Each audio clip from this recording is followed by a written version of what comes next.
반갑습니다. 자, 263쪽입니다.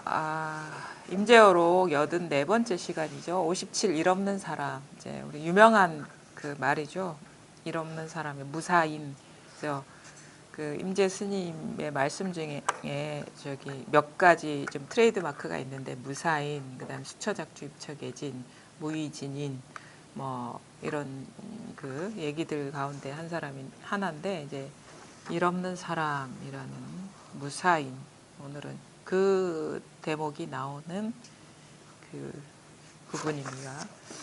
일 없는 사람 그러면 저도 사실 공부할 때 그 무사인이라는 말 들으면 그 제가 제 스스로를 돌아봤을 때 나는 항상 일이 많은데 공부를 하면은 또 일이 없는 사람이 될 것 같은 그런 기대와, 그럼 일이 없는 사람이 과연 그러면 어떤 사람인가 궁금하기도 하는데, 일이 없다라는 그런 무사인이라는 그런 말, 우리가 특히 임재 스님이 말씀하시는 무위진인이라는 그런 인자가 들어가는 말을 들으면 그러한 사람이 돼야 되고 그게 공부라고 우리가 쉽게 착각하게 되는데, 실제 그 무사인이나 아니면 무위진인이라는 위치 없는 참사람이라 하죠.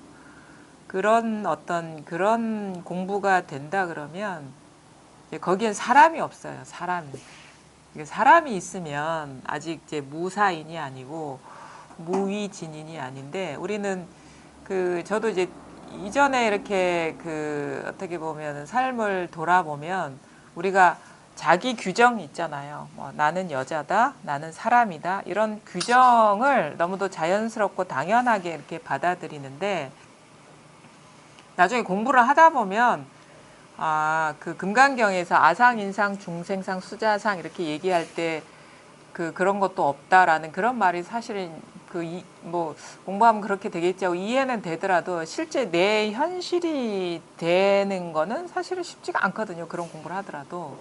근데 그 공부를 진짜로 하다 보면 사람도 아니구나. 그래서 그게 이제 문득 이렇게 와닿고, 그래서 그 금강경의 그 말씀이 그냥 이해가 아니라 현실을 얘기한 거구나라는 어떤 깨달음들이 있거든요. 근데 우리가 가장 크게 걸려 있는 문제가 뭐냐면 내가 나다라는 거예요. 내가 나다. 내가 여성이다. 더 나아가서 내가 나다라는 거는 더 직접적인 규정이고, 내가 인간이다. 조금 직접적이진 않지만 조금 그래도 아주 가까운 규정이고, 그다음에 내가 여성이다, 이런 규정들이 강하고, 사실 이 분별이 이게 빠져나가기가 쉽지가 않거든요. 이 분별을 이제 뭐 쐐기풀 뭐 이런 거에 비유를 하거든요. 너무 이게 깊숙이 이게 쐐기풀이나 이런 것들은 사실 뽑아도 그 뿌리가 뽑히지 않는 그런 속성이 있는 잡초잖아요. 너무 깊이 박혀가지고 이게 사실은 허상이고 실제가 아닌데, 이게 너무도 자연스러운 일이 돼버린 거예요. 그래서 나는 당연히 인간이고 나는 나고 여성이다라는 규정이 이제 우리는 강하게 그걸 믿고 집착하고 있는데, 그것도 이제 분별이라는 거죠. 분별 의식. 우리가 분별을 하지 않을 때 내가 나다, 내가 여성이다, 내가 인간이다라는 거는 있을 수가 없어요. 그래서 항상 제가 말씀드린 어젯밤 깊은 잠 속에 내가 있었느냐, 내가 나라는 게 있었느냐, 내가 여성이라는 게 있었느냐, 내가 인간이라는 게 있었느냐. 근데 눈 떠서 딱 생활하다 보면은 그래, 나는 여성이고 나는 인간이고 나는 나야, 뭐 이런 것들이 이제 작동하면서 세계가 이렇게 쫙 펼쳐지는 것이거든요. 그래서 가장 부처님도 말씀 중에 무아를 얘기한 것은, 무아라는 그것도 방편의 말이지만, 무아라는 내가 없음이라는 게 있다라는 얘기가 아니에요. 내가 없다라는 사실이 있다가 아니에요. 규정이 아니라 중요하게 얘기하는 그 말은 뭐냐면, 우리가 가장 강하게 묶여있는 분별을 어떻게 보면 제거하는 차원에서, 그게 망상이다라는 걸 알려주는 차원에서 무상고 무아를 얘기하는 거거든요. 괴로움이라는 거. 뭐 사실 무상이라는 것도 내 내리 속에 개념으로 남아있으면 그것도 분별이에요. 내가 나다라는 것처럼 무아도 마찬가지고. 근데 그 분별 중에 가장 강한 게 내가 나라는, 그리고 그 모든 분별에 어떻게 보면은 뿌리와 같은 것이 내가 나라는 전제부터 시작되거든요. 내가 되면은 내 아닌 게 남이 생겨버려요. 그러면서 나와 남이 생기면서 그 나와 남 주객의 분별에 의지해서 온 우주가 이렇게 파생이 되는 거죠. 내가 상대하는 세계가 생겨버리는 거고 이 세계 안에 내가 어떻게 보면 존재하는 게 돼버리는 거여서 가장 분별에 어떻게 보면 핵이라고 할 수 있는 나가 실제 존재하는 게 아니다. 그래서 온 이 세상이 있는 그대로 정멸한 세상인 것이 이게 법계인 것이고 있는 그대로의 세계인 것이다라는 그런 어떤 깨달음, 눈이 열리게 하기 위해서 무아를 얘기한 거거든요.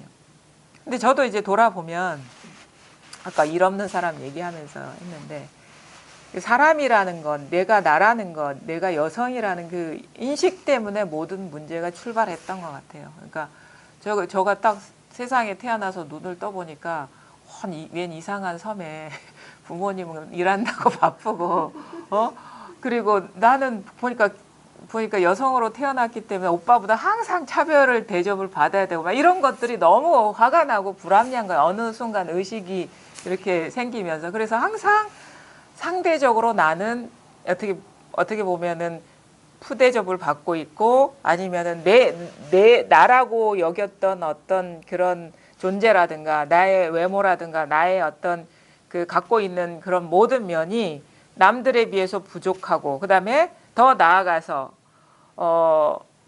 우리 집이 다른 집에 비해서 부족하고 그다음에 내가 사는 지역은 너무 뭔가 외떨어져 있고 교양도 없고 막 이런 거 있잖아요. 더 저기 서울이나 가면은 되게 또 교양이 있을 것 같고 문화가 풍부할 것 같고 그런 것 같은 어떤 그 차별 차이 거기에서 느끼는 어떤 열등감 아니면은 불만족 이런 것들이 너무 강해서 일단은 내가 그 공간에 있는 것 자체가 너무 괴로웠어요. 감옥 같았어. 그래서 틈만 나면 벗어나고 싶어가지고 벗어날 수 있는 유일한 길이 뭔지 아세요? 섬에서 벗어날 수 있는 길이? 공부 잘하는 거예요. 공부 잘해서 좀 어떻게 보면은 좀 장학생이 돼가지고 이렇게 돈 안 들이고 왜냐하면 그 섬이라는 것 자체가 가난을 상징하는 것이기 때문에 공부 열심히 한 길밖에 없는 거예요. 그래가지고 하기 싫죠. 누가 공부 좋아하겠습니까? 하기 싫어도 그냥 꾸역꾸역 하는 거예요. 뭐 하기 싫어도 공부가 안 돼도 앉아있고 뭐 졸지만 쉽사리 책상을 떠날 수가 없고 그러니까 반은 책상 앞에 앉아가지고 아무 일 그냥 딴짓거리 했던 것 같아요. 떠날 궁리나 하고 뭐 딴 생각이나 하고 다른 상황에 감정이입이나 하고 그리고 어쩔 수 없이 현실을 돌아보면 내가 공부를 안 하면 이 감옥과 같은 이 세계를 벗어날 수가 없겠구나라는 생각 때문에 또 하게 되고 그러다 보니까 어떻게 이제 나오게 됐는데 근데 나와도 상대적인 박탈감이나 그 어떻게 보면은 어떤 그 구속이라는 것이 해결이 안 돼요. 조금씩 노력을 해서 내가 경험하는 어떤 경험 대상은 조금씩 달라져요. 섬에서 뭐 육지의 어떤 풍경이나 아니면 시골에서 도시의 어떤 문화라든가 아니면은 교양 없는 사람한테서 교양 있는 사람, 교양 없지만 인심이 많은 사람이지만 교양 있는 척하지만 인성이 부족한 사람들 이런 식으로 대상은 달라질지 모르지만 공간도 달라지고 대하는 사람도 달라지고 경험하는 사건도 달라질지 모르지만 항상 부족한 거예요. 항상 이게 끝이 없는 거야, 이 추구가. 그래서 어찌 나름대로 열심히 살긴 산 것 같아요. 노력을 해서 어떻게 보면 이 문제를 해결해 보려고. 그래서 드러나는 바깥 경계에 변화하는 그런 거에는 사실 그것보다는 내가 갖고 있는 문제, 이 불만족, 이게 어떻게 보면 안정되지 못한 어떤 불안, 이 문제를 해결하기 위해서 많이 이제 발버둥을 쳤던 것 같거든요. 그래가지고 결국 내가 이 문제를 해결할 수 있는 게 뭐냐를 보니까 이 공부인 거, 이거 외에는 해결해 줄 길이 없는 거예요. 나는 항상 뭔가 불안했거든요. 그래서 이 불안, 마음의 어떤 안정, 이게 가장 큰 어떤 삶의 목표처럼 어느 순간부터 이렇게 자리 잡았는데 나중에 이 공부를 하고 나니까 내가 이런 사람이다라는 그 규정부터 감옥이었던 것 같아요. 섬이 감옥이었던 게 아니라 내가 나라는 그 규정이 왜냐하면 내가 진짜 나라 이런 몸과 마음을 가진 나라면 거기서 구속감을 못 느껴요. 너무 당연한 일이 돼버리거든요. 근데 원래는 내가 이런 몸과 마음에 갇혀있는 존재가 아니기 때문에 그게 불편했던 거예요. 그 나중에 공부를 하면 할수록 이 뭐가 달라지느냐, 깨달음이라는 특별한 어떤 또 다른 틀을 만나는 게 아니에요. 자기가 규정하고 있던 이 틀이 해체되는 거야. 그러니까 틀이 해체된다? 물론 그 틀이 실체가 없다라는 그런 깨달음이 생기는 거죠. 그러니까 뭐냐? 이게 실체가 없으면 우리가 마치 금강경에서 이렇게 표현하거든요. 모든 모습은 안개와 같고 이슬과 같고 번개와 같고 뭐 구름 뭐 이런 식의 표현한다는 건 실체성이 없다라는 거예요. 분별하면 있긴 있는데 그것이 실체성이 없는 것이 지금 이대로의 삶인 것인데 우리는 그 모든 분별돼서 드러난 그 모습을 실체성을 인정하면서 이 사단이 난 거라는 걸 깨닫게 된 거예요. 처음엔 저도 깨달으려고 했죠. 깨달음이라는 게 있어가지고 그걸 얻으면 그것이 마치 핵폭탄과 같아가지고 내가 갖고 있는 사슬을 다 깨부셔 줄 거야 라는 기대 있잖아요. 근데 나중에 공부를 하면서 진정으로 그 공부 과정에도 깨달음이라는 게 추구할 대상이라는 게 따로 있으면 결코 마음의 안정이 없어요. 왜냐면 바빠요. 왜냐하면 내가 섬에서 빠져나오려고 노력하듯이 지금 이 사바세계에서 벗어나려고 부단히 노력을 해야 되는 거야. 근데 공부를 하면 할수록 뭐가 이게 아닌데 라는 생각이 드는 거예요. 내가 지금은 부족하고 이 삶은 완전하지 않고 완전한 삶을 보장해줄 뭔가를 얻으려고 그 단계로 올라가려고 진입하면 진입할수록 내 마음의 불균형, 그 불안함, 그 어떻게 보면 끝나지 않는 노력 이런 것들이 여전한 거예요. 그럼 이게 과연 살아생전에 거기까지 갈 수 있다는 보장도 없고 나라는 사람이 어찌 그 부처님의 어떤 그 대단한 뭐 등각이니 묘각이니 하는 그런 깨달음이 올라갈 수 있겠냐. 아무나 하는 게 아니다. 자기 어떻게 보면은 자기 부정부터 하는 거예요. 자기 한계, 자기 능력의 부정부터. 그러면 그것이 내가 그 섬에 갇혀서 살 때 그 마음과 뭐가 다르냐 이거죠. 똑같은 거예요. 대상만 달라졌지. 마치 섬에서 서울로 오는 것처럼 이 사바세계에서 열반의 세계로 가는 그 규정이라는 것이 그 흐름이라는 것이 그 패턴이 뭐가 다르냐 이거예요. 그래서 진정한 우리가 깨달음이나 깨어남이나 대오라고 하는 것은 깨달음조차 부숴버려야 돼. 그래서 선사들 이렇게 얘기하거든요. 옛거 우리가 이 깨달음이라는 거 우리가 뭔가 마음 진심 본심이라고 얘기하죠. 이 마음이라는 거를 옛 거울에 비유를 해요. 근데 진짜 그 안목이 있는 선사들은 옛 거울을 뭐 발견해라 보라 안 해요. 그 옛 거울을 부수고 와라 그래요. 옛 거울을 부수고 와라. 그 마음이라는 그게 깨달음이라는 게 따로 있으면 그것이 여전히 추구의 대상이 되고 목표가 된다는 그 사실을 우리는 모르고 있기 때문에 예전에는 현실에 있는 분별상의 구속이 됐다면 이젠 자기 마음속에 어떤 그런 그 이상향, 그 깨달음의 세계가 구속이 되는 거예요. 그래서 안팎으로 쉬어져야 되는데 밖은 쉴지언정 마음은 쉬지를 못하는 거야. 부단히 노력해야 돼. 그것도 깨달음은 그것도 우리가 묘한 신비감을 부여하죠. 세속적인 노력보다 1000배, 10,000배는 더 노력해야 된다. 이런 또 그런 상을 갖고 있잖아요.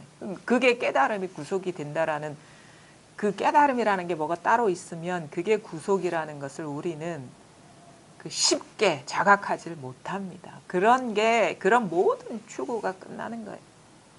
그럼 모든 추구가 끝나고 나면 바로 지금 이게 깨달음인 거예요. 꽃이 깨달음인 거고 시계가 깨달음인 거고 종이 깨달음인 거고 나의 몸이 깨달음인 거고 나의 마음이 깨달음인 거고 남의 모습이 깨달음인 거고 남의 모든 행위가 깨달음인 거고 바로 지금 이것이 다 분별된 사항이 그대로 하나의 일이란 이것이 다라는 것이 진정한 깨달음인 거죠.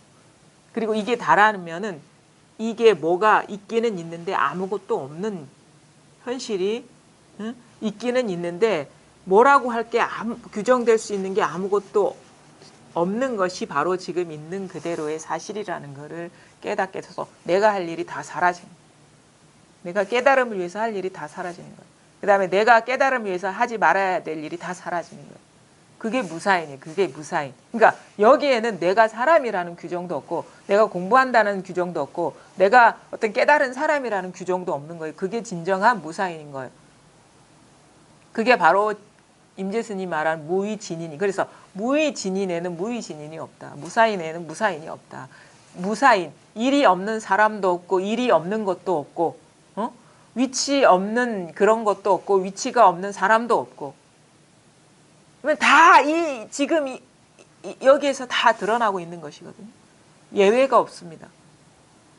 지금 그래서 눈앞을 잘 보라 하지 어디 찾아가라고 얘기 안 합니다. 지금 보고 듣고 느끼고 아는 이것이 완벽한 것이지 따로 추구해야 될 게 있는 게 아니에요. 그래서 이게 와닿고 나서 지금 이게 말하고 듣고 저절로 일어나고 있죠. 아주 자연스럽게 일어나고 있잖아요. 그렇죠? 아주 자연스러워요. 이게 이 소리가 드러나는 게 이게 내가 노력해서 들립니까? 노력해서 들려요? 노력해서 보입니까? 노력해서 생각이 일어납니까? 노력해서 느껴집니까?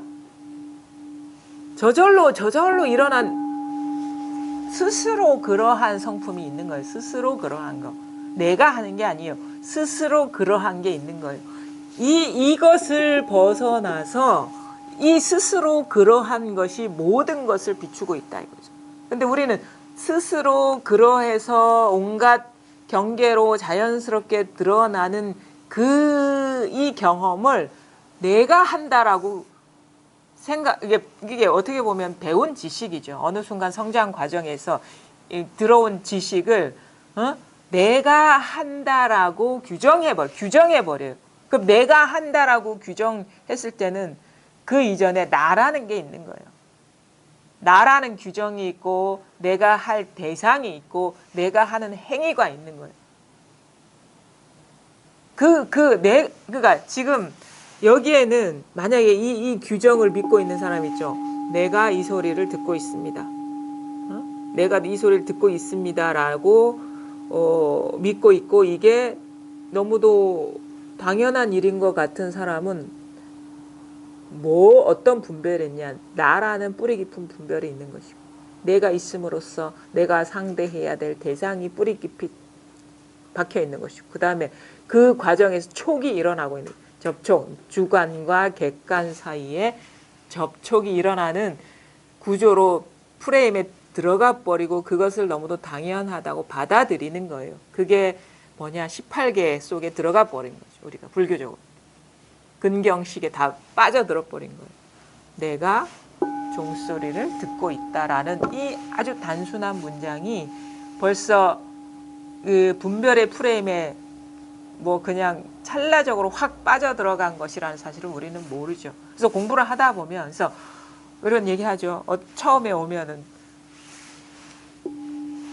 이 소리가 어떻게 들립니까? 물어보면 당연히 앞에서 이 종을 치니까 제가 듣는 일이죠. 내가 듣고 있는데요 이런다고. 그럼 아닙니다. 님이 듣고 있는 게 아닙니다. 잘 보십시오. 만약에 님이 듣고 있다면 순간적으로 내가 듣고 있다라는 생각, 일어난 생각을 믿고 있는 겁니다. 그 생각을 치워버리고 들어보십시오. 물론 지금 이 순간만 소리를 듣지는 않겠죠. 집으로 돌아가면서 찻소리도 들을 것이고 새소리도 들을 것이고 사람 소리도 들을 것인데 모든 상황에서 그 해석, 내가 경험한다, 내가 듣는다는 그 생각을 빼고 경험해 보십시오. 들어보십시오. 그럼 또 들으려고 그래요. 경험해 보십시오. 이 순간을 아무런 해석 없이 경험해 보십시오. 그러면 조금 시간이 지나면 사람이 좀 달라져요. 반응이. 예전에는 내 귀가 듣고 있는 것 같은데 지금은 귀가 듣는 거가 아니라 그냥 어떤 분은 이런다고요. 중간 단계. 내 마음이 듣고 있는 것 같아요. 마음에서 울리는 것 같아요. 귀에서 들리는 게 아니라. 내 가슴에서 울리는 것 같아요. 내 가슴에서 울린다는 생각도 빼고 경험해 보십시오. 그럼 또 시간이 지나면 그냥 일어나고 있네요. 내가 듣는 게 아니라 그냥 어떤 일이 일어나고 있네요. 이렇게 또 달라진다고. 그렇게 되면 그동안에 평생 우리가 사로잡혀 있던 프레임 있죠. 나라는 프레임, 내가 어떤 대상을 경험한다는 그 견고한 생각을 믿는 것이 조금씩 쉬워지고 있다라는 증거거든요. 나중에 지금 뭔가 일어나고 있어요조차도 한 생각이라는 거를 돌이켜보게 돼. 그래서 그 모든 드러나는 대상 경계가 탁 씌워지는 순간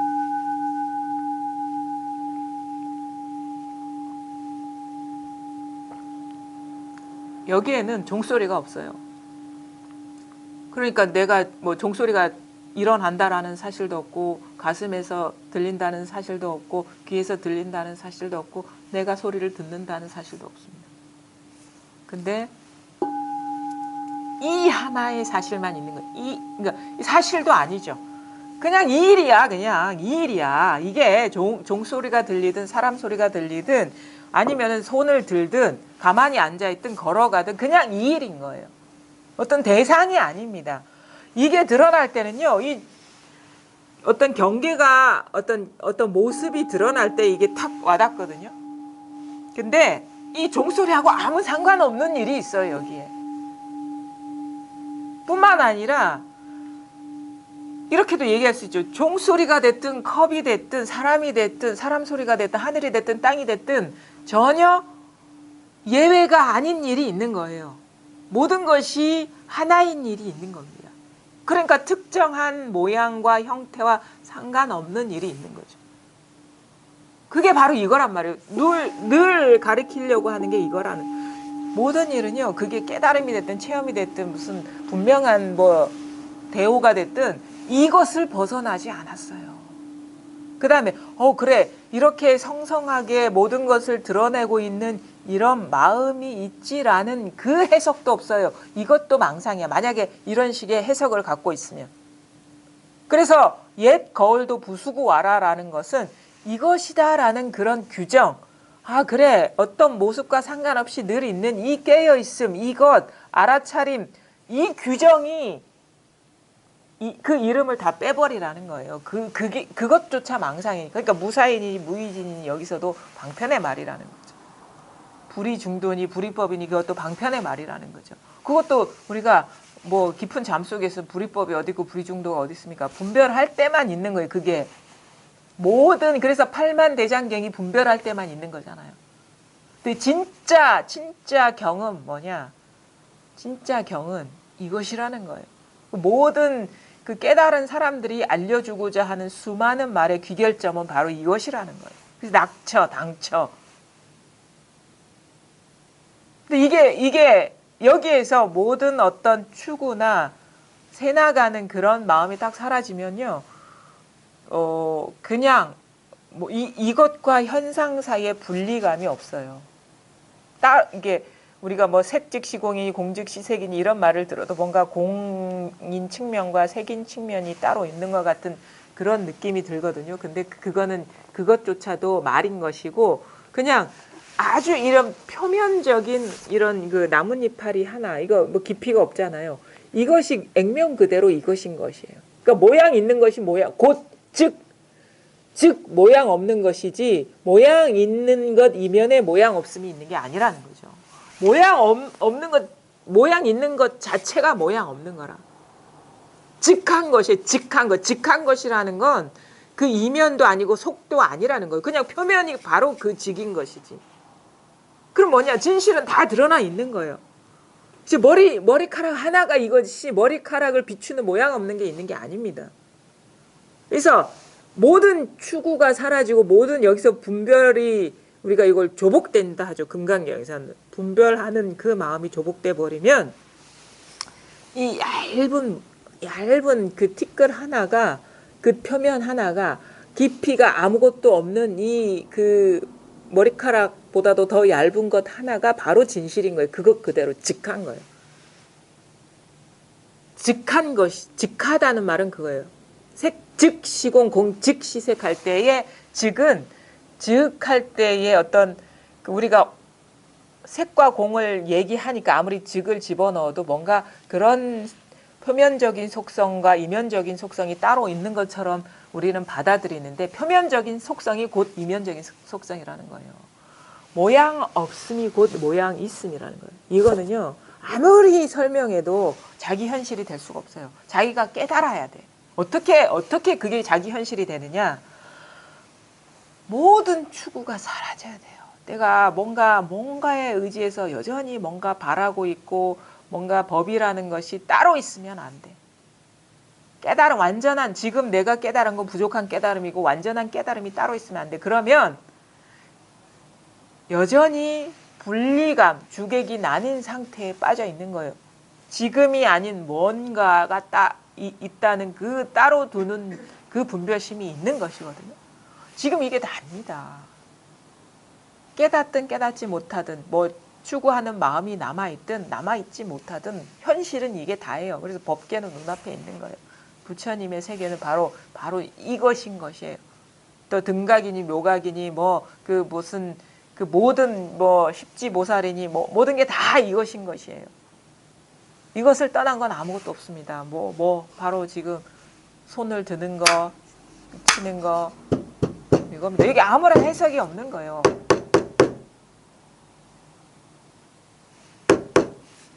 그 다음에 뭐 그냥 이게 부끄러워. 손 드는 것이 이것조차도 부끄러운 일. 이게 종을 치는 것조차도 부끄러운 거예요. 부끄러운 일이에요. 근데 그러니까 어쩔 줄 몰라서 하는 거예요. 어떻게 표현할 길이 없고 어쩔 줄 몰라서 그 옛날 선사들이 뭐 손가락이 들었네 누구야 불렀네 하는 거는 어쩔 줄 몰라서 하는 거예요. 도대체 이걸 어떻게 해야 돼? 왜? 다 드러나 있는 거로 어느 것을 특정하게 집어서 어떻게 얘기할 수가 없잖아요. 다 모든 것이 다 진실한 것인데 특정한 것을 집어서 행한다는 것이 이게 어리석은 일이잖아요. 근데 이 사실을 이렇게 알려주고 싶은데 어쩔 수가 없으니까 그냥 일 없이 불러보는 것이고 일 없이 종을 쳐보는 것이거든요. 이게 답니다. 이게 다. 그래서 이게 답니다. 여기에 의심이 있으신 분 있습니까? 솔직하게. 의심 있으시잖아요. 의심 없는 척하고 앉아 계신데. 이해는 되는데 현실이 아니다 이거죠. 이해는 되는데 다 이해는 되는데 이거 와닿지 않는다 이거죠. 아직도 그렇습니까? 예? 근데 그 이해가 되면 제대로 이해가 되면 뭔가 추구하는 마음은 많이 쉬워질 겁니다. 쉬워졌습니까? 어떤 특별한 수행을 한다거나 뭘 화두를 한다거나 어떤 특별한 노력을 통해서 얻으려는 마음은 좀 쉬워졌을 거예요. 그렇죠? 좀 쉬워졌죠. 어떻게 해서 공부를 해야지 하는 건 쉬워졌죠. 근데 아직 쉬워지지 않은 게 있어요. 여기서 법문 들어서 알아차려야 되겠다. 이런 마음은 또 안 쉬워졌잖아요. 그것도 노력이거든요. 그것도 노력입니다. 이거 아주 작은 일 같은데 우리가 수행 필요 없다. 그래서 우리가 기존에 전통적으로 해왔던 뭐 윗바사나니 뭐 무슨 그런 화두니 아니면은 연불이니 뭐 기도니 이런 식으로 아니면 뭐 절을 한다거나 이런 식으로 해서 될 게 아니구나. 그건 좀 거친 노력이 쉬워진 것이고 그러면 여기 와서 법문 들으면 뭔가 알아들을 수 있을 것 같아 하는 그 마음은 미세하게 솟고 있는 노력인 거예요. 그럴 필요조차 없는 아무런 노력이 필요 없는데도 저절로 모든 것을 다 드러내고 있는 게 있거든요. 그건 근데 생각이 아니에요. 이건. 생각으로 그림 그릴 수 있는 게 아니에요. 지금 이 순간 여기를 벗어나 있지 않은 것 같은데 그렇다고 해서 확 하나가 된 것 같지는 않죠. 뭔가 좀 거리감이 있는 것 같죠. 거리가 좀 있는 것 같죠. 멀리 있지는 않는데 마치 심리적인 거리감, 손대면 닿을 것 같은 그 거리감이 있죠. 있지 않나요? 아닌가요? 거리감 없습니까? 거리 없어요? 거리 있어요? 거리가 있기 때문에 시원하지 않은 것이거든요. 거리가 없어지면 이거 시원해요. 뭐 이게 궁금하지도 않고 근데 아직도 뭔가 미흡하고 거리가 뭔가 개운하지 않은 이유는, 확실하지 않은 이유는 뭔가 가까운 데 있긴 있는데 손을 뻗으면 잡힐 것 같긴 한데 이게 명확하지가 않은 거야. 그런 심리적인 거리감이 있는데 그것조차도 아직 여전히 밖으로 뭔가 노력으로 추구하고 있는 거예요.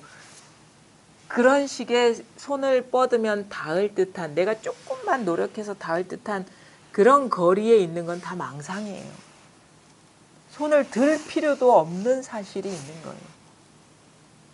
그러니까 지금 이 상태라면 뭐냐면 한 번의 어떤 그 전환이 필요하거든요. 그 대상으로 향하는 이 촉수가 딱 쉬어져야 돼. 그게 눈으로 향하든 귀로 향하든 마음으로 향하든 조금이라도 손을 뻗으면 닿을 것 같은 그 대상화, 자꾸 밖으로 향하는 그 촉수가 쉬어져야 돼요. 그럼 쉬어지면 바로 마음을 일으키기도 전에, 생각을 일으키기도 전에 있는 거예요. 손을 뻗기도 전에 있는 거라고. 근데 자꾸 손을 뻗으려고 하고 있잖아요. 자꾸 뭔가 이렇게 이겁니다. 이쪽으로 마음이 와 있죠. 그렇지 않나요? 와 있죠. 그러니까 지금 대상을 향해 있는 거 이것 자체가 제 손에 볼 일이 있는 게 아니란 말입니다. 이 소리에 이 종이에 볼 일이 있는 거 아니에요. 근데 이 경계가 일어나는 순간 그냥 힘을 쫙 빼버리세요. 그냥 완전 쉬어버리라고. 생각을 딱 쉬어버리라고요. 그 노력을 딱 쉬어버리면 바로 이거거든요. 근데 가만히 노력 안 하는 것처럼 앉아 있는데 노력하고 있어요. 노력 진정으로 쉬어지면 이게 그냥 당연하고 이거 너무도 당연한 일이 되거든요.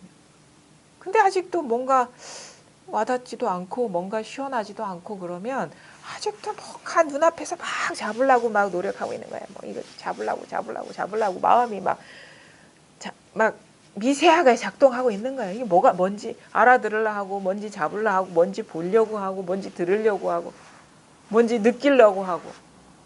그것 자체가 미세한 18개에 떨어진 거라고. 세상에 떨어진 거란 말이에요. 그게 바로 망상에 떨어진 거란 말이에요.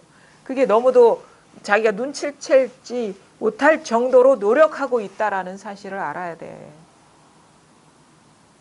그 모든 노력이 쉬워졌을 때 굳이 제 얘기를 듣지 않더라도 이 사실이 그냥 보고 듣고 느끼고 아는 데서 이 사실이 너무도 당연해지는 거예요. 그럼 보고 듣고 느끼고 안다라는 말 틀려요. 내가 보는 것도 아닌데 뭐. 내가 듣는 것도 아닌데. 내가 아는 것도 아닌데. 내가 뭐 경험하는 것도 아닌데 무슨 보고 듣고 느끼고 아는 일이 거기 있겠어요. 보고 듣고 아는 일조차 여기는 없단 말입니다. 근데 이겁니다. 그냥. 이겁니다. 그냥 이게 답니다. 얘기를 해봐야. 그러니까 여전히 이게 시원하게 와닿지 않은 이유는 미세하게 생각이 작동되고 있습니다. 이거를 규정하고 있어요. 그 오래된 버릇이죠. 내가 나를 규정했듯이. 내가 사람이고, 내가 여성이고, 내가 인간이고, 내가 지구에 살고 있고, 내가 우주에 살고 있고, 내가 누구의 엄마고, 누구의 아빠고, 누구의 자식이고, 자꾸 이런 식의 자기도 모르게 습관적으로 분별에 떨어지기 때문에 안 되는 거예요. 그 다음에 분별과 함께 노력, 알려는 노력, 잡으려는 노력, 들으려는 노력, 보려는 노력, 어떤 분 생각나는데 자꾸 이겁니다 하니까 여기서 뭔가를 봐야 될 것 같아가지고 법문만 들으면 눈이 충혈된다고 그러더라고. 여기에 뭐가 있는 줄 알고. 눈이 빨개, 눈이 아프대요. 법문 듣고 나면. 근데 그거 아닙니다. 그런 거 아니에요. 이미 보고 계세요. 보려고 노력하지 않더라도. 이것이 보고 있어요. 이것이 듣고 있고. 이것이 생각하고 있고. 이것이 느끼고 있고. 이게 다 하고 있어요. 이게 다 하고 있고 모든 일이 이 일이라는 게 분명히 새는 게 없어져야 되고, 이게 이제 공부가 이게 드러나고 나서도 중요한 게 뭐냐면 그 이제 밝아지는 일이거든요. 그러니까 이게 드러나고 나서도 우리가 뭔가 이제 공부가 미흡하다는 느낌이 있거든요. 이게 미흡한 느낌. 뭔가 이제 아직도 이게 완전하게 도달하지 못한 느낌. 그런 게 있죠. 그런 게 이제 가장 큰 이유는 내가 어떻게 보면은 내가 있다라는 것이 가장 큰 이유고, 내가 깨달아야 되겠다, 아니 완전하게 깨달아야 되겠다라는 그런 그 주객이 분리 상태가 여전히 그 프레임이 남아 있기 때문에 그런 거거든요. 그럼 이 프레임이 나중에는 이제 부서져야 되는데, 주객의 프레임이 부서질 때는 제 경험상으로는 어떻게 되냐면 이런 거예요. 처음에는요, 이게 딱 이 자리가 와닿고 나면 이렇게 쉬운 거를 몰랐나 그래요. 이거 이렇게 이거 너무 쉬운데 그동안에 다 헛고생했구나. 자꾸 밖을 보려고 했고, 뭔가 알려고 했고, 뭔가 잡으려고 했구나. 그래서 그 순간에도 내 실수를 보게 되거든요. 그럼 그 다음 단계가 뭐냐면 자꾸 이거를 이 깨달은 자리를 자꾸 생각으로 잡으려고, 이게 정리를 하려고 그래요. 정리를 하려고 그래요. 아, 그래. 이게 보는 게 이거고 듣는 게 이거고 느끼는 게 이거지. 그게 그렇게 자꾸 작동되는 이유는 그런 면도 있는 것 같아요. 이런 식의 법문을 들어서 공부를 해왔기 때문에 그 들은 법문을 갖고 이거를 자꾸 정리를 하려고 그래요. 그게 또 공부가 된 사람은 그렇게 정리가 돼야 될 것 같은 그런 마음이 들어요. 그거는 또 어쩔 수가 없어요. 왜냐하면 이거를 설법하는 사람이 너무도 정리를 잘해서 얘기를 하기 때문에 내가 공부가 됐다라는 증거를 잘 정리된 언어로 표현할 수 있어야 되는 거 아닌가라는 식의 무의식적으로 그런 받아들임이 있거든요. 근데 그거 틀렸어요. 그러니까 우리가 여전히 이제 말하는 사람의 모양만 보고, 반은 모양만 보고 공부해 왔다는 걸 알게 되는데, 저도 사실 그랬거든요. 그래서 어느 정도 이제 배운 사람이기 때문에 배운 지식이 막, 배운 어떤 능력이 막 동원이 돼요. 그래서 막 정리하려고 그래. 막 정리하려고 그래. 이거를, 법은 이런 거야. 뭐 이런 상태야. 뭐 이런 게 지금, 그때는 막 무수히 할 말이 많았는데 지금 다 잊어버렸거든요. 얼마나 생각이 많이, 법에 대한 생각이 떠도는지 압니까? 그래서 막 이거를 막 가르쳐 주고 싶은 거야. 이거를 막 이런 거다 저런 거다. 그러면서 막 일 없이 찌르면서 막 때리면서, 그러면 그게 이제 이게 받아들일, 그럼에도 불구하고 이제 들을 준비가 된 사람 그것에 대해서 이상한 생각을 안 하지만 그럴 준비가 되지 않은 사람한테도 막 일 없이 때리면서 이거라고 하거든요. 그러면 이상한 사람 취급하죠. 그리고 기분 나쁘죠. 일단 기분부터 나쁘죠. 그래서 나중에 또 이런 경험을 통해서 이제 이런 것들이 점점 이제 쉬워지긴 하는데, 여전히 이 누구한테 이렇게 자꾸 가르쳐 줘봐야 안 좋은 소리만 듣는구나 싶어서 그건 쉬워져요. 근데 머릿속에 떠도는 상이 있죠. 법에 대한 상은요, 이게 쉬워지질 않는 거예요. 자꾸.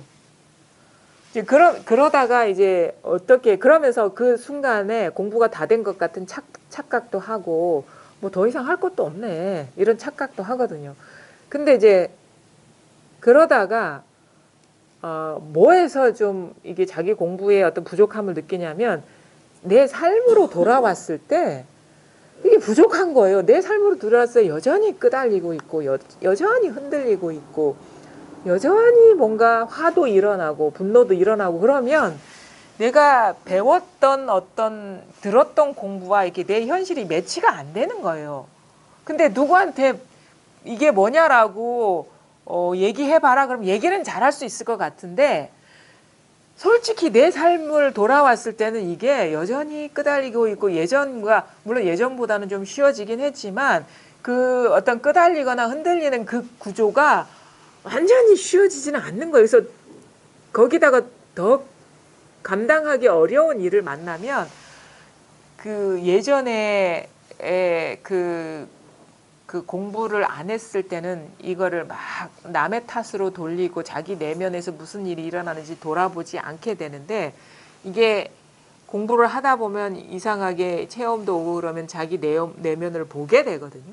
보게 되면 그렇다고 해서 이거를 어떤 상황이 되냐면 자신 있게 내놓지도 못하는 상황이 되는 거예요. 오도 가도 못하는 상황이 되는 거야. 예전에는 막 남 욕하면 돼. 너 탓이잖아, 너 탓이잖아. 근데 체험이 오고 나서 이상한 변화가 온 건 뭐냐면 이제 남 탓은 못하는 거예요. 근데 여전히 속은 시끄러운 거예요. 근데 누구한테 말하라 그러면 말은 할 수 있을 것 같고,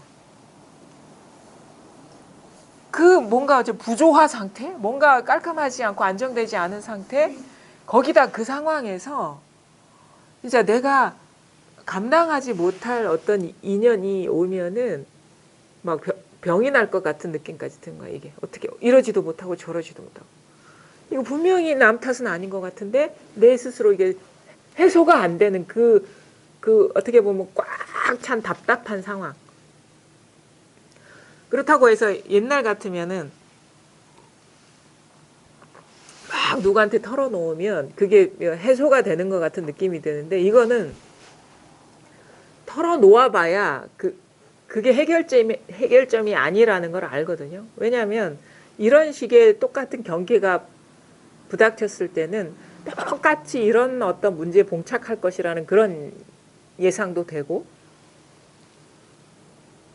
그러면 이제 이러지도 못하고 저러지도 못하는 거죠. 근데 그런 경계를 못 만나면 그냥 그 상태로 오랜 시간을 보내요. 근데 어떻게 보면 운이 좋은 거예요. 내가 내 지금의 공부 상태에서 감당하지 못할 경계를 만난다는 건 어떻게 보면은 그 공부가 질적으로 달라지는 어떤 기회를 만나는 것이니까, 여기에서 근데 도망가면 또 시간 낭비예요. 회피하면 다른 식으로 다른 방법으로 대치를 해버리면, 안 봐버리면, 잊어버리면, 이러한 상황을 모면해버리면, 회피해버리면, 그 어떻게 보면은 개인의 삶의 입장에서는 불행한 일일 수 있지만 공부의 입장에서는 좋은 기회를 회피하는 거와 마찬가지인 거예요. 그러니까 그게 자기한테서 인연에 펼쳐지는 그 인연이 그렇게 뭐 전적으로 나쁘다 좋다라고 할 수가 없어요. 이게 왜냐하면 공부의 입장에서 보면 그런 그 감당할 수 없는 경계가 스승인 것이고, 세속적인 관점에서 보면 그건 불행이지만, 그다음에 세속적인 관점에서 보면 큰 일이 안 일어나는 것이 좋은 것이지만, 공부의 관점에서 보면 그거는 별 득이 되는 일들이 아니거든요. 자기 공부의 한계를 못 보게 하니까. 어쨌든 간에 그러니까 자기 삶이 아주 중요해요. 공부 과정 중에. 그런 한계를 만나면 진짜 답답해요. 진짜 답답해. 그러니까 예전에 이렇게 이것도 이거지 뭐 이렇게 퉁치고 넘어갈 수 있는 경계가 아닌 거예요.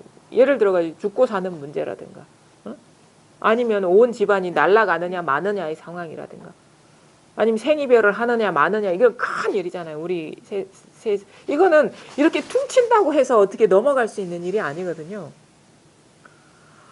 진짜 잠도 안 오고 진짜 진짜 오도 가도 못한다. 이게 진짜 금강건이야, 금강건.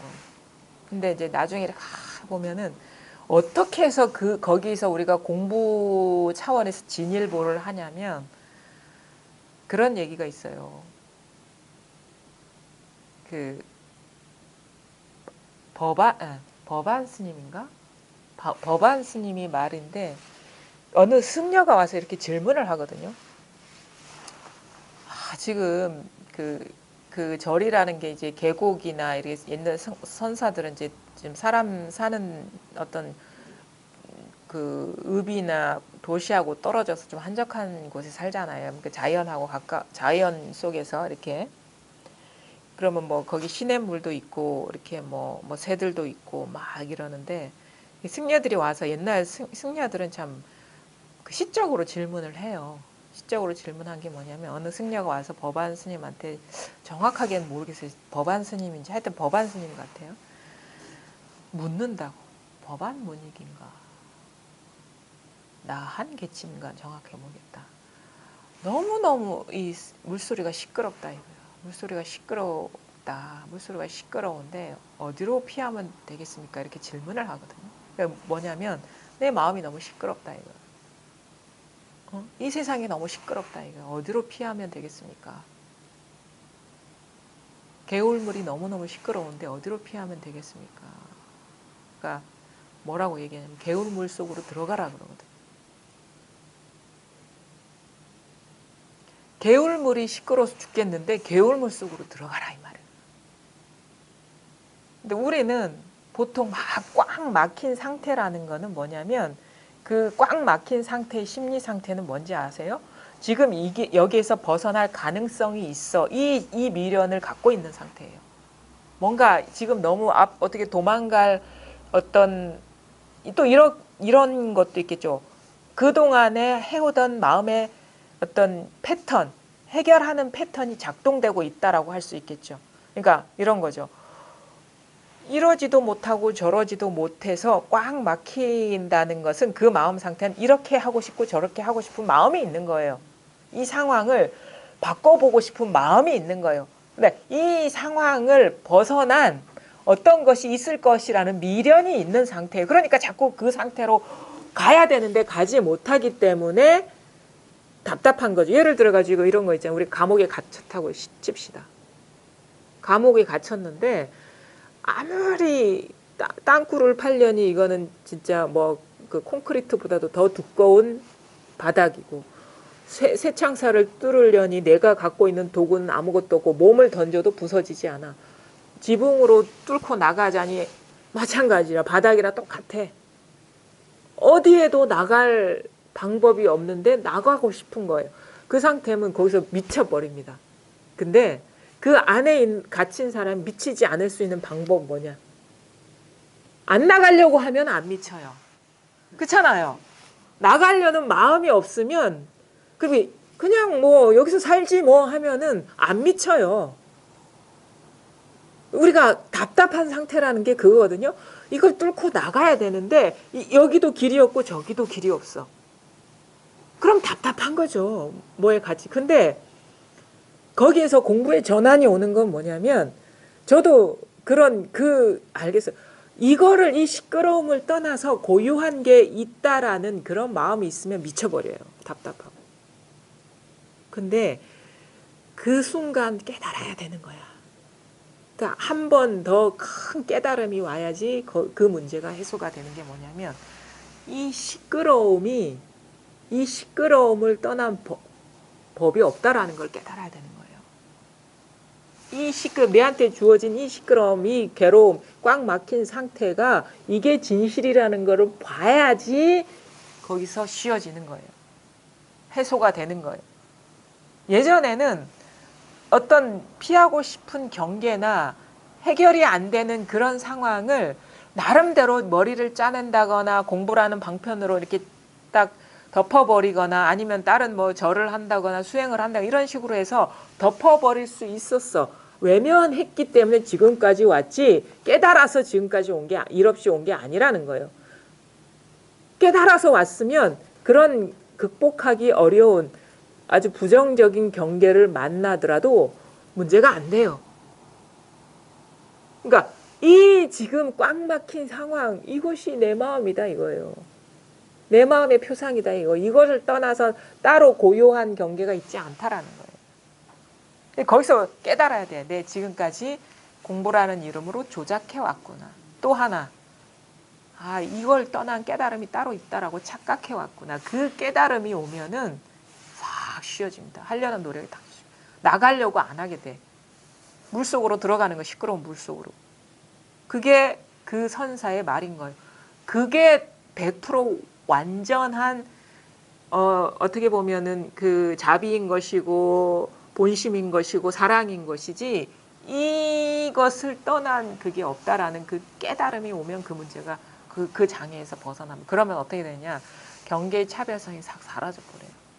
예전에는 뭔가 고요하고 일 없는 것을 깨달음이라고 망상을 짓고 있었구나. 이 시끄러움이 그대로 이것이 어디 딴 집안 일이냐 이거예요. 그 선사들 그런 얘기 하거든요. 한 구덩이에 두 가지 흙 없다. 한 구덩이에 한 마음에 두 가지 일이 없다 이 말인 거예요. 나의 일에 두 가지 일이 없다. 다 모든 일은 다 이 마음의 일이라는 거예요. 우리 두 가지 일이 뭡니까? 고요한 일, 시끄러운 일이 두 가지 일이잖아요. 근데 그건 다 한 구덩이 한 흙이라는 거예요. 하나의 일이라는 거, 하나의 일. 이것이 명확해져야지 경계의 차별성에서 우리는 사사무예가 될 수 있어요. 사사무예. 사사. 2년, 2년의 장애가 없어지는 거예요. 이게 바로 하나의 일이 돼버려야지. 그렇게 그것밖에 길이 없어요. 왜? 그게 근원적인 해법인 것이고 나머지는 다 대치하는 거야. 외면하거나 회피하거나 눈 감아 버리거나 그러면 어떻게 또 똑같은 패턴의 일이 일어나는 또 걸리는 거예요. 근데 거기에서 그 깨달음이 오면 똑같은 일이 오든 더한 일이 오더라도 그냥 그 일이라는 걸 알고 멈추게 된다고. 마음이 조작을 멈추게 된다고. 그냥 있는 그대로 보고 있는 그대로 그냥 받아들이게 되고 있는 그대로 인연을 따르게 된다고. 순종하게 된다고. 거기에서 조작하려는 분별심이 항복하게 된다고. 그게 바로 금강에서 말하는 이 마음을 어떻게 항복시키겠습니까? 거기에서 그 인연에 항복하게 되는 거예요. 그게 아주 큰 고비입니다. 공부 과정. 여기에서 걸려 넘어진 사람 엄청 많아요. 요게 문제가 해결 안 되니까 여기는 이제 해결이 안 될 것 같아. 딴 데 찾아봐야 돼. 그러고 막 돌아다녀요. 끝이 없어요. 여기서 해결이 안 되면 딴 데 어디 가서도 해결이 안 됩니다. 바로 지금 이 눈앞에서 해결이 안 되면 이걸 누가 대신에 해결해 주지도 않아요. 사실은 체험 오고 나서의 공부라는 것이 그 공부에 어떻게 보면은 스승은 자기 눈앞의 삶인 것이고 실질적으로 공부를 해야 되는 사람은 자기 스스로인 거예요. 누가 대신해 주지 않아요. 이렇게 이 자리에 눈 뜨게 하는 거는 전적으로 어떻게 보면 눈 밝은 사람의 어떻게 의지하는 것이 필요한데 여기에서 원만해지는 공부는 스스로가 스스로의 삶을 스승으로 보고 거기에서 해결되지 않으면 어느 누가 대신해 주지 않아요. 물론 이제 안목이 밝은 분의 가르침이 팁이 돼요. 팁이라는 게 무슨 개념인지 알죠? 어떤 문제가 해결했을 때 어떻게 보면은 우리가 수수께끼 풀 때 답은 아니지만 힌트가 되는 거. 힌트가 된다 이것이. 힌트가 되는데 그 문제를 풀어야 될 사람은 자기 자신이라는 거죠. 누가 대신해 주지 않는다는 거죠. 결국 모든 것이 이 하나로 돌아오고 여기서 새어나가는 게 없어져야 되는 겁니다. 모든 거는 자기 마음을 벗어나 있지 않았어요. 자기 마음 하나의 일이에요. 그러면 여긴 자기라는 것도 없고 마음이라는 것도 없어요. 모든 것이 있는 일이 아닌 게 돼버리고 모든 것이 평등하게 되는 거예요. 그럼 아무런 어떤 그 법에 대한 추구나 상 없이 그냥 눈앞에 있는 이 삶이 그냥 있는 그대로의 진실이 되는 거예요. 그리고 이거를 살아가는 나도 없고 여기서 일어나는 일도 없어요. 그냥 전체가 뭐랄까 그냥 재미죠. 재미죠.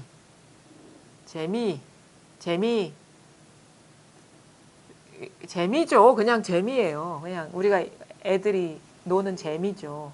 이게 삶이 그렇게 구속이 되지가 않고 재미가 되는 거예요.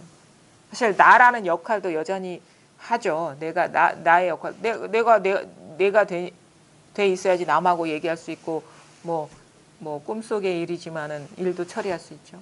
내가 여성이고 내가 엄마라야지 엄마 역할을 해야지 지금의 이 현실 세계를 살아갈 수 있죠. 하는데 어느 프레임에도 갇히지 않는다 이거예요. 스스로는 어느 프레임에도 갇히지 않고 전체가 나인 일이 돼서 그냥 행하게 되는 것이죠. 이게 무사인입니다. 여기에는 무사인이라고 할 것도 없는 것이죠. 보겠습니다. 57. 일 없는 사람. 스님들이여 착각하지 마라. 나는 그대들이 경론을 이해하는 것을 바라지도 않으며 그대들이 국왕이나 대신이기를 바라지도 않으며 그대들이 폭포수처럼 말을 잘하기를 바라지도 않으며 그대들이 총명하고 지혜롭기를 바라지도 않는다. 나는 오직 그대들의 참된 견해를 바랄 뿐이다. 스님들이여 그대들이 설사 100권의 경론을 이해한다고 하더라도 한낱 일없는 스님보다는 못한 것이다.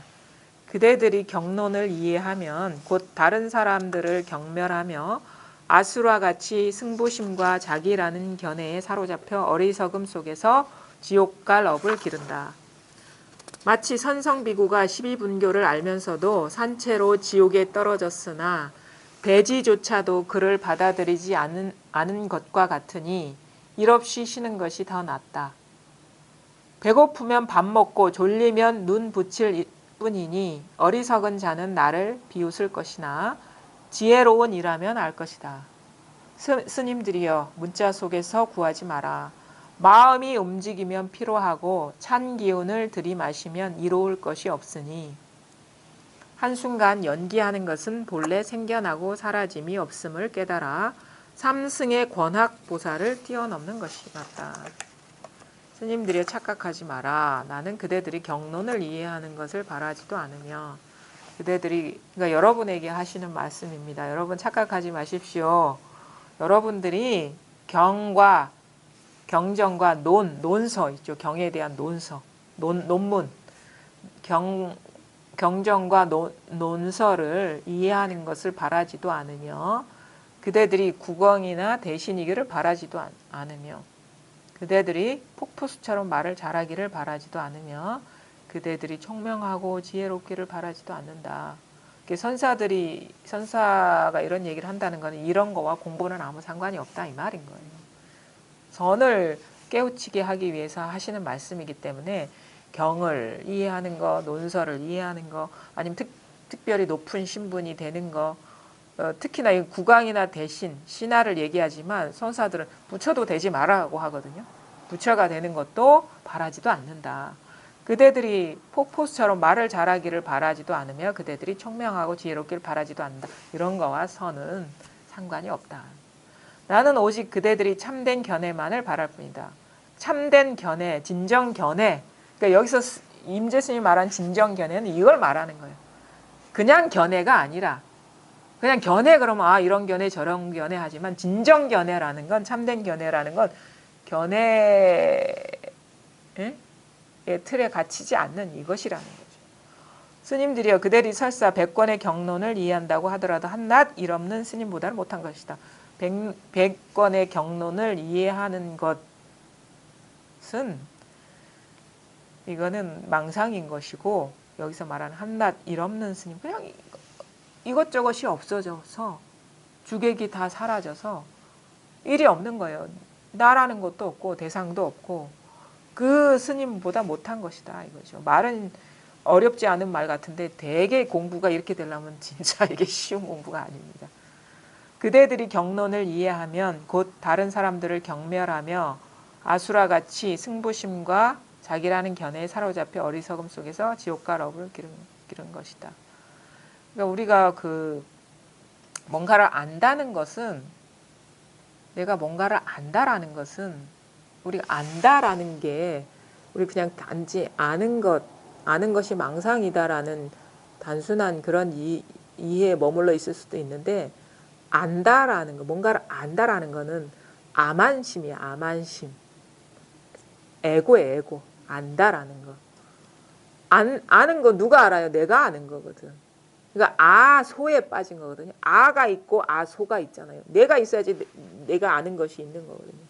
그럼 내가 뭔가를 알아, 부처를 알아, 깨달음을 알아라고 하는 거는 소에 빠진 거잖아요. 나의 것에 빠진 거잖아요. 나의 행위. 그것 자체가, 그러니까 알미라는 것, 우리가 보통 뭔가를 안다라는 이 말처럼 공부에 무서운 말이 없어요. 그게 잘 아셔야 돼. 내가 뭐 깨달음을 알아. 이런 거야. 라고 말하는 우리가 법상 있잖아요. 이렇게 법상을 짓는 게 아는 거잖아. 내가 아는 거를 이렇게 얘기하는 거. 그거는 아만심을 얘기하는 것이고, 에고를 얘기하는 것이고, 분별 망상심을 얘기하는 거거든요. 그건 뭐냐? 아는 내가 분명히 있는 거잖아요. 근데 진정한 공부는 아무 일이 없어지고 아무 존재도 없어져 버리는 일인데 자꾸 아는 거를 주저리 얘기하는 것처럼 그게 아무리 깨달음에 대한 얘기일지라도 그것처럼 어리석은 공부가 없다는 것이서 내가 뭔가를 안다는 말에 그 경각심을 가져야 되는 거예요. 뭔가 말할 수 있는 것에 경각심을 가지시라는 거예요. 그게 뭐냐? 이거 이렇게 임재순 이렇게 얘기하죠. 경론을 이해한다, 안다라는 것이 경론이라는 건 우리가 깨달음에 대한 말씀이잖아요. 그러니까 깨달음이라는 것을 안다라는 것은 곧 다른 사람을 경멸하는 것이고 내가 있어. 나는 이렇게 알아. 너희들은 모르지. 이런 것까지도 포함하고 있는 거야. 그러니까 너희들 모르는 걸 내가 아는 거를 설명해주고. 그러니까 내가 뭔가를 안다라는 거는 괜히 알면 뿌듯해지잖아요. 그렇죠? 내가 뭔가를 모르는 걸 저 사람들이 모르는 걸 알면은 뿌듯해지지 않아요? 그 알미 권력이 된다고. 요즘 지식 정보화 시대의 권력은 뭐야? 아는 지식이 권력이잖아요. 많이 아는 사람일수록 권력이 되는 거예요.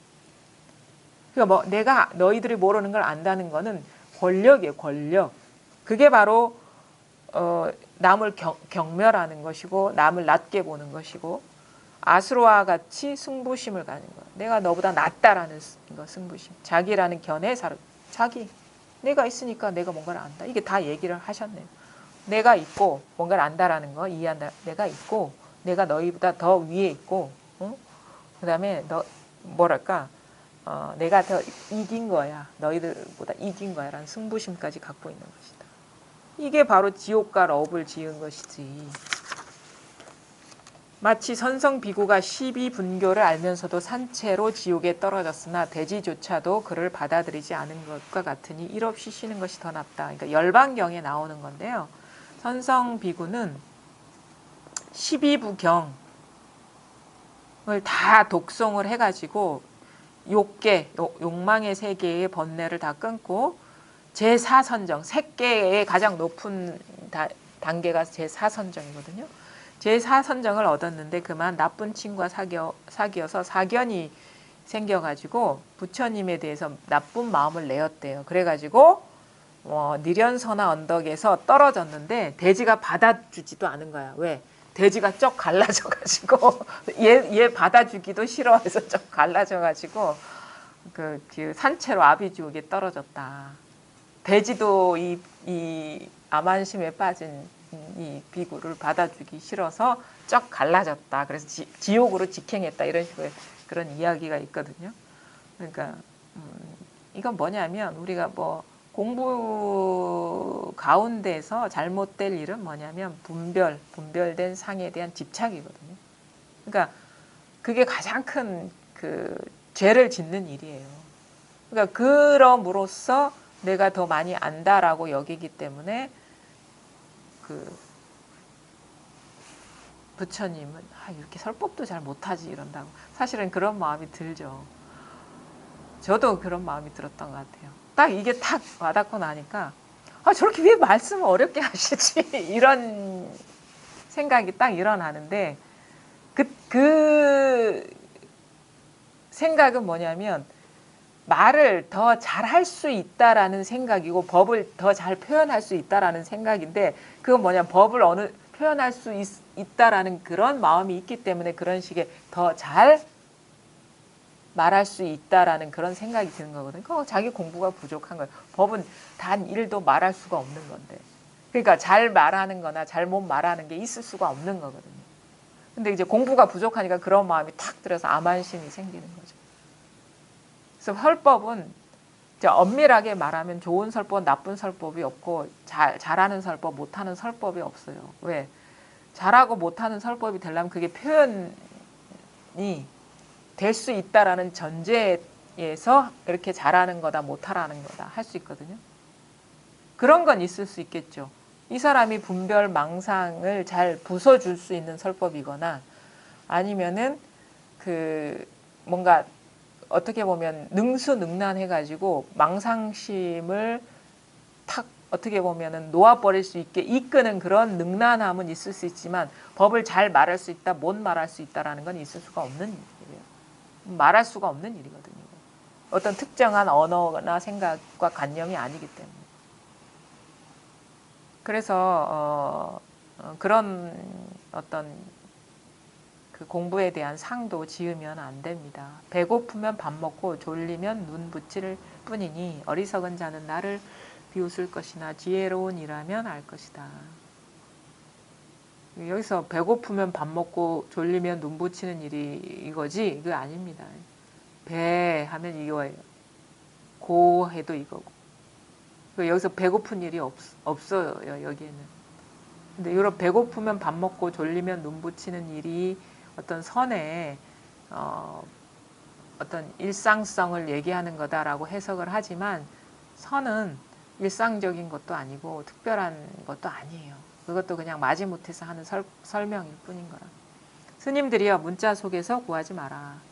마음이 움직이면 피로하고 찬 기운을 들이마시면 이로울 것이 없으니 한순간 연기하는 것은 본래 생겨나고 사라짐이 없음을 깨달아 삼승의 권학보살을 뛰어넘는 것이다. 그러니까 마음이 움직이면 아까 했죠. 마음 자꾸 그러니까 자기도 모르게 필요하게 쓰고 있어요. 우리는 너무 익숙해 있기 때문에 그걸 쉬라 이거 더 쉬라 더 쉬라.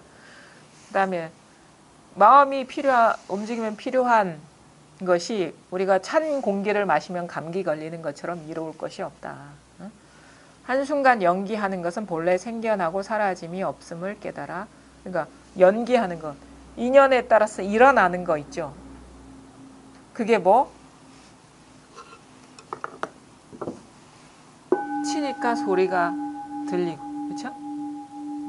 이렇게 하니까 보이고, 이게 연기하는 거거든요.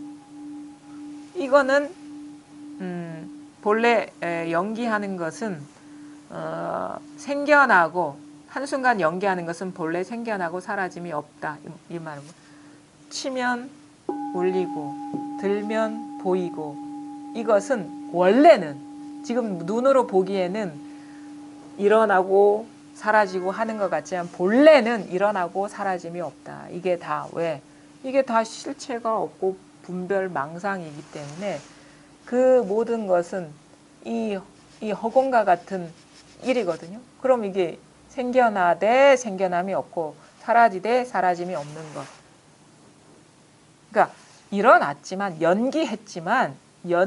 일어났지만 일어남이 없는 것이고 사라졌지만 사라짐이 없는 것이 곧 지금 있는 그대로의 법이라는 겁니다. 실상이라는 겁니다. 그래서 삼승의 권학보살을 뛰어넘는 것이다. 그러니까 권학은 이제 방편으로 권시를 얘기하거든요. 권학. 방편으로 배우는 보살, 성문 영각 보살을 삼승이라고 하는데 이 사람은 방편으로 하는 보살인 것이고 진짜 실인 것은 뭐냐? 이거다. 여기는 성문도 없고 영각도 없고 보살도 없고 부처도 없다. 이것뿐이다. 이게 실인 것이다. 그 방편의 말을 뛰어넘는 실은 이것인 것이다. 그래서 이제 진정한 무사히는 뭐냐? 이거 뭐 무슨 일이 있습니까? 이게 남입니까? 이게 남입니까? 이게 어떤 행동입니까? 이게 어떤 사건입니까? 어떤 거에도 오염되지 않고 구속받지 않지만 나도 드러내고 너도 드러내고 사건도 드러내고 행위도 드러내고 있잖아요. 모든 방편의 말을 다 드러내고 있잖아요. 이게. 그러니까 이것이 진정한 무사인이지 무사인이라는 일 없는 사람이라는 망상도 내려놓으시라. 네, 오늘 여기까지 하겠습니다.